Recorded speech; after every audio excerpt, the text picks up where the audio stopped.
Hello and welcome to Recruiter TV, a short summary of the previous month's recruitment news sponsored by the Technology in Recruitment Alliance. We start off this month with a couple of positive stories for you. NES Global Talent sold privately for £234 million. A leading UK private equity firm, Graphite Capital, has sold one of its prize assets in October. NES Global Talent was sold privately for a whopping £234 million. Graphite Capital backed a management buyout of the firm back in September 2006, which was then valued at £70 million.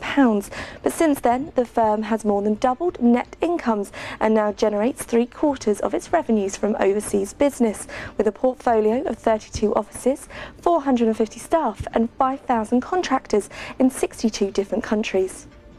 NES specialises in the placement of skilled contract engineers and project managers with blue-chip multinational clients, predominantly within the oil and gas sectors. There is some good news this month for marketing professionals in the UK. According to the 2012-2013 Salary and Market Trend Report, recently published by specialist marketing recruiter EMR, 18,500 new marketing jobs have been created in the UK over the past 12 months.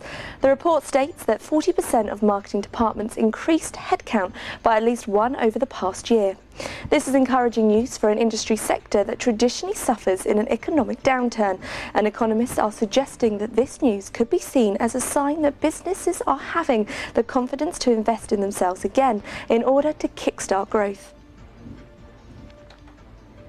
Now, are you noticeably less well off these days? Because new research conducted using wage and inflation data taken between 2009 and 2012, along with forecasts from the Office for Budget Responsibility from 2012, claims that our wages have, in real terms, shrunk by an average of £1,600 since 2009.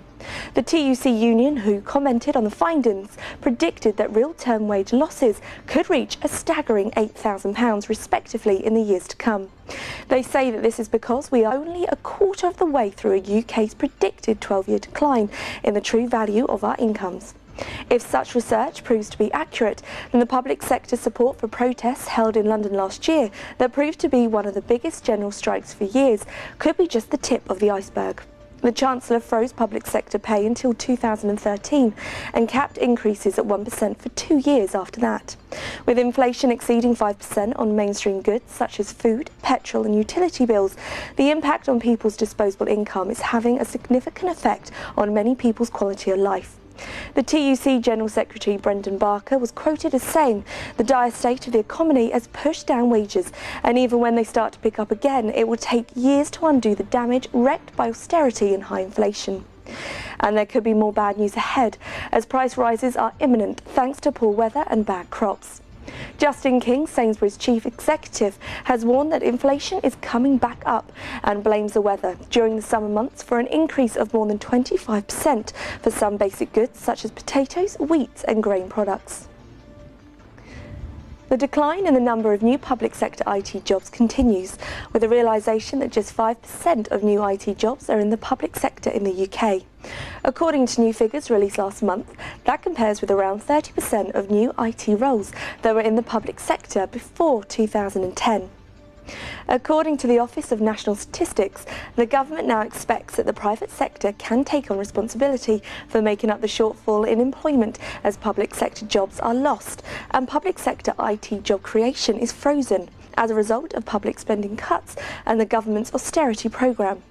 We spoke to Gary McQuaid, Strategic Director at the F10 Group, who told us that the real irony in all of this is that before the coalition government started implementing its austerity programme, the public sector had been making much more use of IT staff, with many deployed on initiatives aimed at underpinning substantial cost savings and economies of scale relating to performance and service efficiencies, the very outcomes that the government is now attempting to achieve. There are a number of high-profile government projects involving extensive use of IT contractors that have been canned over the last 2 years, including the NHS National Electronic Database, second-generation biometric passports, the ID cards programme, the Contact Point Child Protection Database and the development of new defence technologies. And finally, following a number of recent good news investments by oil and gas companies, Business Secretary Vince Cable has expressed the government's feelings towards their variety and impact for our economy and jobs markets in years to come. He commented that the oil and gas industry's immense contribution to our skills base, industrial capacity and strength as an exporter is pivotal as we rebalance our economy.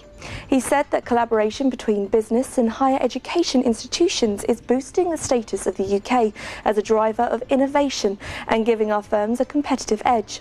He said that he was pleased that BP has chosen to partner with a number of our world-class universities to find new and more efficient ways of using and generating power. Thousands of jobs and the launch of a new research centre are but two of the envisaged benefits derived from the 6 separate announcements made last month.